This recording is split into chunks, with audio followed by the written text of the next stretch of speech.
Magandang umaga mga kamekanik. Ngayong umaga na to, papakita ko sa inyo kung paano nyo malaman kung anong sira, kung bakit ayaw mag-start itong ating engine.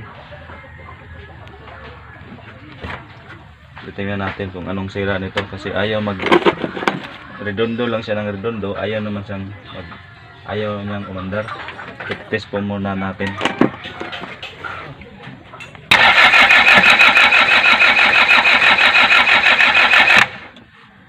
Ayaw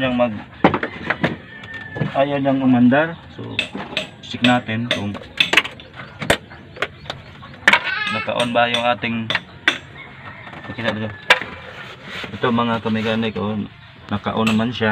Tapos ayaw na talagang umandar. So kailangan natin ng itong injection pump na to ay sa Toyota 2C.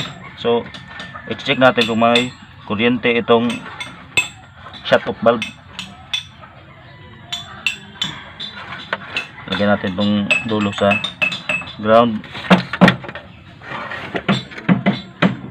Ito ang kanyang shut off valve. So hindi siya umilaw. Ibig sabihin hindi naka-on itong shut off valve ng injection pump, kaya ayaw niyang umandar. So hanapin natin ngayon kung saan banda yung fuse niya para malaman natin kung sira ba o hindi. Andito yung fuse box niya. So i-test natin itong mga fuse. Meron.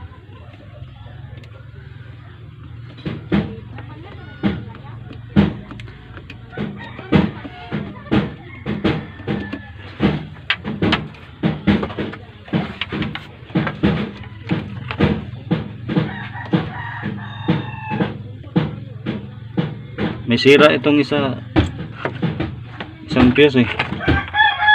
Test natin. Ayan. Ayun, nailaw na.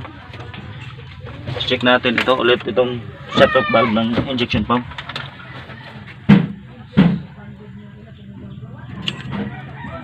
Kung nailaw ba dito. Ayun, meron na.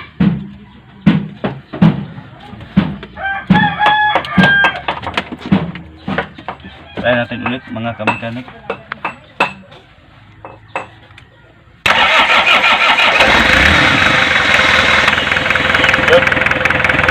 Yun lang pala mga kamekanik. Dali lang pala. Kailangan lang pala nito ng supply na positive.